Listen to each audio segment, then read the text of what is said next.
Bom dia, pessoal. Bom dia a todos. Então, como a senhora aqui me apresentou, eu me chamo Elissa Prado, eu sou terapeuta e hoje eu vou falar um pouco para vocês sobre as nossas emoções. O ser humano, ele é um ser relacional, que vive em sociedade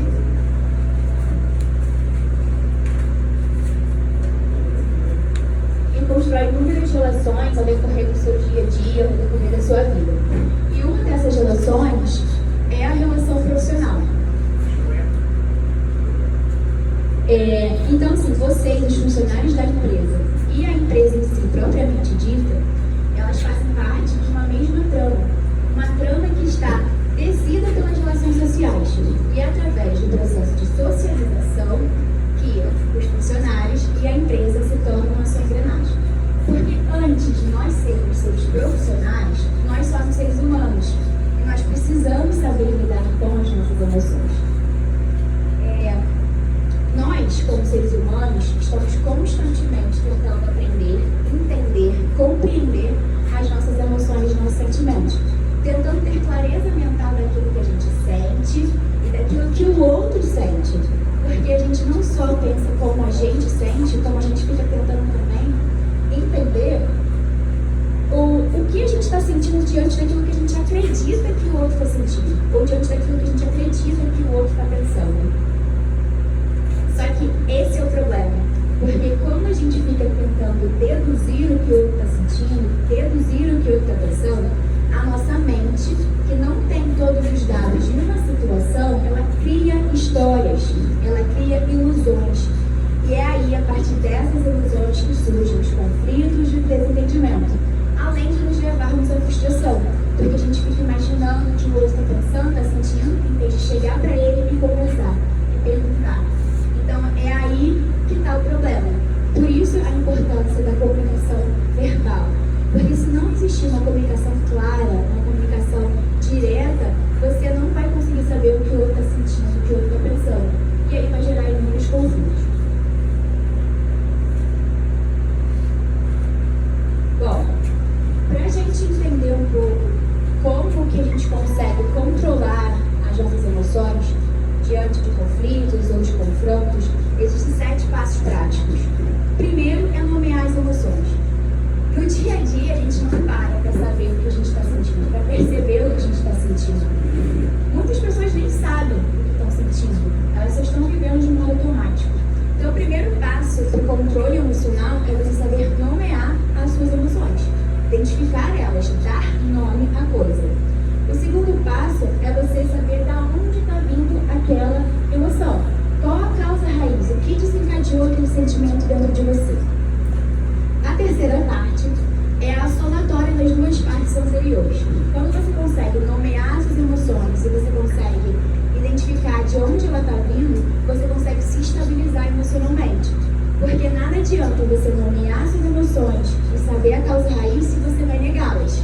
Porque a negação é uma forma infantil de lidar com a frustração. Então, a partir do momento que você nomeia e você aceita a sua emoção como verdade, você atinge o equilíbrio emocional. Bom, e aí com o equilíbrio emocional, a gente consegue passar para a próxima parte, que é a transmutação da emoção. Então, você consegue, através do controle mental e da força de vontade, mudar a sua emoção negativa para positiva. Então, se eu estou ansioso, eu consigo transmutar ela para um estado de calma. Se eu estou agressivo, eu consigo transmutar essa emoção para um estado de serenidade. É tudo questão de força mental, força de vontade. E quando a gente cumpre essas 4 etapas, a gente consegue passar para uma próxima etapa, que é a de diálogo, né? Que é a interação com o outro. Se a gente não tem o nosso controle emocional, a gente não vai conseguir ter um diálogo efetivo com o outro. A gente só vai estar de modo automático reagindo. Então, a compreensão das emoções alheias, que é a famosa empatia, é de extrema importância para que haja um diálogo efetivo. Quando a gente consegue chegar nessa etapa de entender as emoções do outro, a gente consegue nos ajustar, que é a 6ª etapa, ter resiliência emocional. A partir da percepção que eu tenho da emoção do outro, eu consigo me moldar diante daquela circunstância. Então eu me mudo para me adaptar da melhor maneira possível àquela situação. E aí, na 7ª etapa, a gente consegue expressar as nossas emoções. Então a gente consegue entender a emoção do outro, né? A gente consegue entender as nossas emoções, entender a emoção do outro, nos modificar diante das circunstâncias que acontecem no nosso dia a dia e expressar de forma clara e calma aquilo que a gente quer e pensa. Porque, novamente, senão é só ação e reação. O outro faz e você reage. O outro faz e você reage. É sempre assim. É um ciclo infinito. A gente não consegue simplesmente virar robô e parar de sentir. A gente está sentindo o tempo todo. O ser humano é um ser emocional.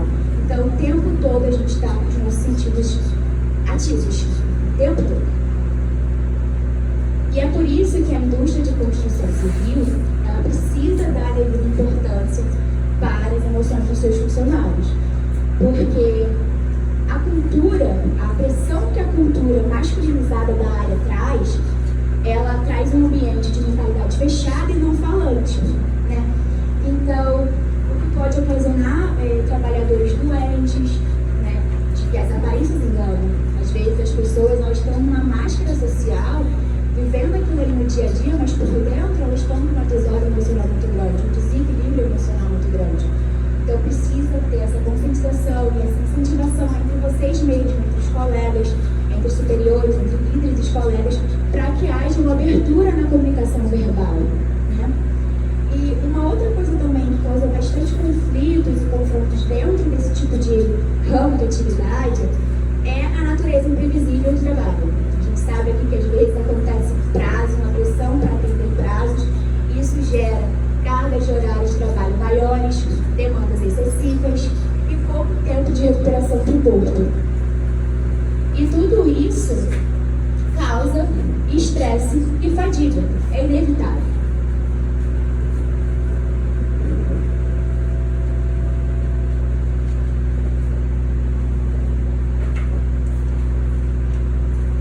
Além disso, eu acredito que seja o caso da Oriente, os trabalhadores, mesmo os trabalhadores, eles estão aqui trabalhando em acomodações temporárias. Então, às vezes, eles estão longe da família, estão longe de amigos. E esse isolamento social, ele também afeta a saúde mental do trabalhador, né? Que pode gerar problemas no relacionamento, pode gerar dívidas, pode gerar até vícios, dependendo do estado emocional que a pessoa está. Porque os vícios, eles são fugas mentais dos nossos desequilíbrios mentais instaurados.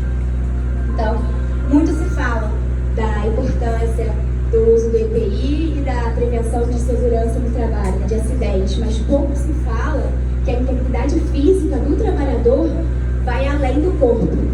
Também está totalmente ligada com a mente. Por quê? O seu corpo é o resultado da sua mente.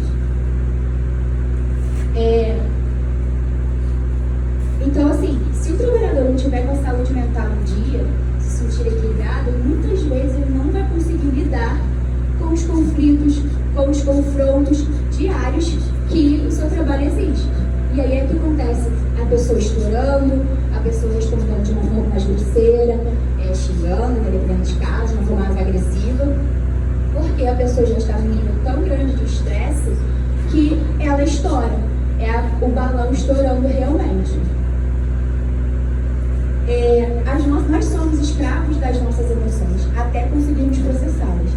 Não adianta, foi o que eu falei, o ser humano é um ser relacional que está totalmente ligado às nossas emoções. Não adianta você pegar essas emoções e jogar para debaixo do tapete, porque ela vai continuar lá. Então você vai se acumulando, até que você não consiga ter mais discernimento, sabedoria, controle emocional para lidar com elas. E aí você acaba estourando. Como a nossa mente é controlável, o resultado do nosso resultado emocional do nosso dia também é controlável. Você que vai decidir qual tipo de pensamento que você vai mandar para o seu corpo. Se você vai mandar pensamentos de paz ou de agitação. Se você vai mandar pensamentos de alegria ou de tristeza. Se você vai mandar pensamentos de sucesso ou de fracasso. É você que vai decidir. O seu corpo, a forma como você se comporta, a forma como você reage, é o resultado dos tipos de pensamento que você está mandando para ele. E um fato curioso da mente humana é que quando nós estamos sentindo sensações e emoções, a nossa mente ela vai criar fatos, vai trazer memórias, vai criar ilusões, histórias que te façam sentir aquele mesmo pensamento.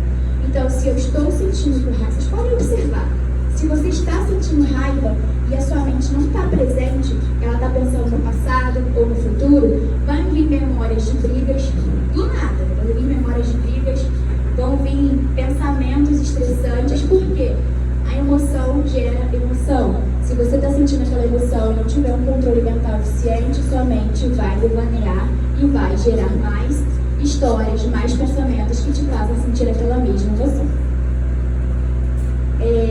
Só para vocês entenderem um pouco como esse processo funciona, as nossas emoções, elas são vibrações. Vibrações são frequências. E as frequências são ondas eletromagnéticas que podem ser emitidas em hertz. Existe uma pessoa que fez esse estudo.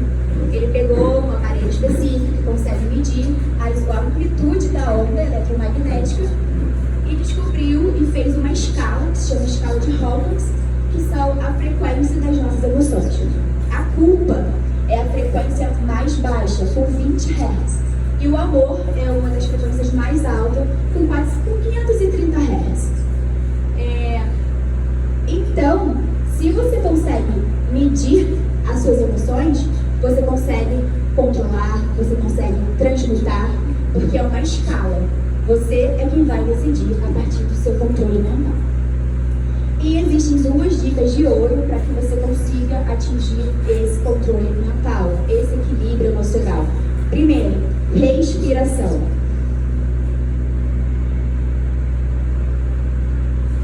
Quantos de vocês conseguem ter uma percepção da sua respiração? De uma respiração ampla e lenta. A maioria das pessoas, quando está estressada, quando está agitada, tem a famosa respiração curta e ofegante. Bom, isso afeta o nosso cérebro diretamente. O oxigênio é responsável pelo aumento do fluxo sanguíneo e pela irrigação de todos os órgãos do corpo como um todo. Mas o nosso cérebro, ele precisa de 25% do fluxo de sangue do nosso corpo. Então, automaticamente, quando você faz uma respiração mais longa e lenta, você melhora a irrigação e oxigenação do seu cérebro. Logo, você consegue ter mais pensamentos com clareza. E fora informações, né? Quando você respira curto, o CO2, né, o gás carbônico, ele acumula na sua corrente sanguínea, o que faz o corpo ficar estressado e aumentar o nível de cortisol, que é o hormônio do estresse. Então, automaticamente, quando você está respirando mal, em situações que geralmente são situações de confronto, de estresse, você vai produzir mais hormônio de estresse que vai te deixar mais estressado. Então, o primeiro sinal, quando vocês perceberem uma situação que vocês estão descontentes, observem a sua respiração. Percebeu que vocês estão respirando curto? Mudem. Vocês é que têm que escolher. Vocês querem se deixar sendo levados pelo efeito manada? Só porque o outro está fazendo, eu vou fazer também? Não, sejam conscientes. Tenham controle das suas mentes. Se existe uma prática para ser efetiva contra isso, para te deixar mais equilibrado, por que não usar? Por medo, por vergonha, não faz sentido. Então usem a respiração a seu favor, porque é comprovado cientificamente que o cérebro funciona melhor dessa forma.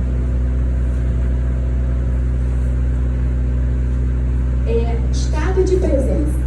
Então a segunda dica é você estar presente nas atividades diárias que você está fazendo.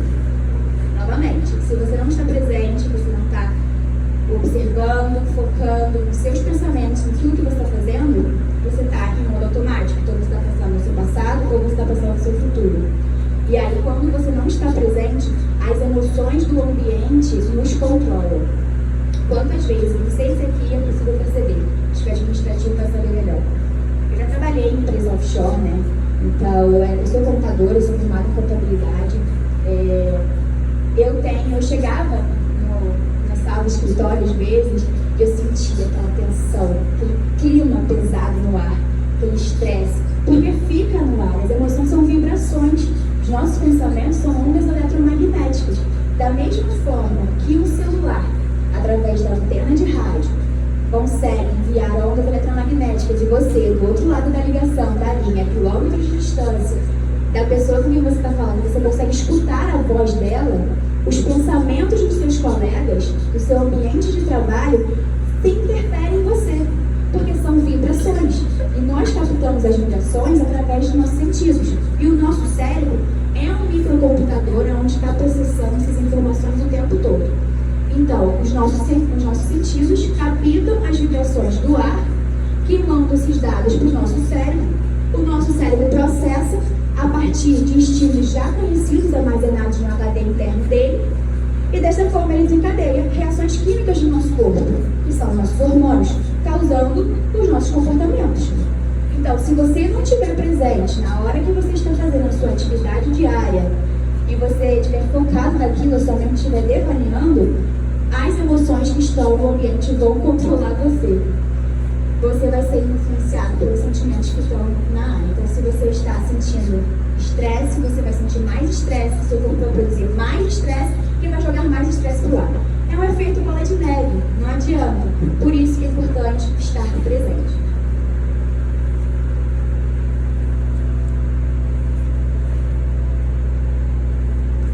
Uma ação efetiva que a empresa pode implementar é o chamado socorrista mental. Se a cada 25 funcionários uma pessoa tiver capacitação a partir de treinamentos para identificar funcionários que estão com risco mental e também ter ações de primeiros socorros psicológicos para mediar as situações do ambiente, com certeza a empresa vai conseguir ter uma harmonia organizacional muito melhor. Porque assim, a raiva, ela vai até onde existe ambiente de raiva. E, novamente, nós, como seres humanos, nosso computador interno, ele sempre vai reagir a estímulos já conhecidos. Ele não quer saber que você está no seu trabalho, que você não está no seu trabalho. Se você sentir raiva daquela maneira, naquela situação, ele vai reagir como ele já conhece no seu cérebro. Ele vai reagir esbravejando com mais raiva. Por isso que a CIPAT, né, que é uma das ações mais reconhecidas da CIPA, que visa conscientizar os trabalhadores não só na sua segurança no trabalho, mas também na saúde mental, na saúde e no bem-estar dos trabalhadores, quer trazer para vocês hábitos que vocês consigam implementar no seu dia a dia, que vão trazer melhorias para o seu cotidiano, melhorias para os seus hábitos diários. Porque geralmente quando nós estamos em grupo, nós tendemos a seguir o que o grupo está fazendo. São comportamentos grupais. Então a gente faz o que o outro está fazendo. Não é assim? Geralmente, o fulano está fazendo, eu vou fazer também. Ou você vê aquilo fica armazenado na sua mente, daqui a pouco você, ele fez, eu vou fazer também. Isso é um efeito manada, tanto emocionalmente como comportamentalmente. Por isso que estamos aqui para trazer hábitos saudáveis.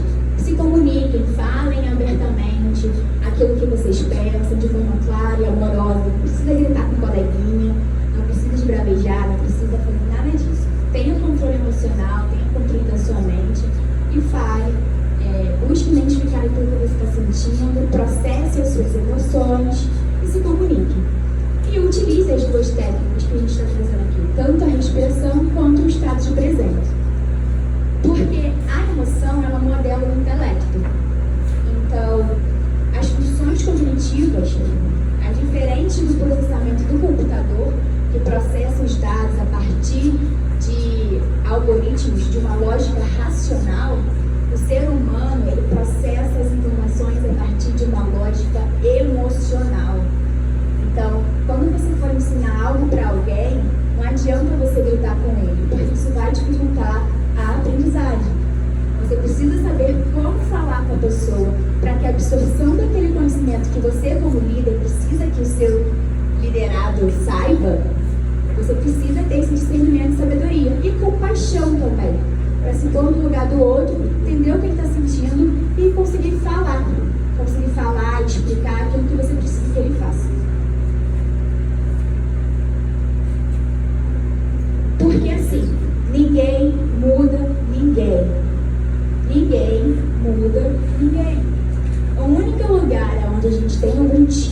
controle é sobre nós mesmos, sobre as nossas emoções e sobre os tipos de pensamentos que nós temos diariamente.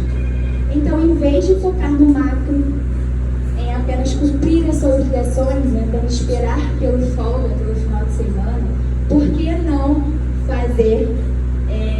não focar no micro, focar no hoje, em controlar as suas emoções, em controlar os seus pensamentos no dia de hoje, quando você estiver fazendo as suas atividades.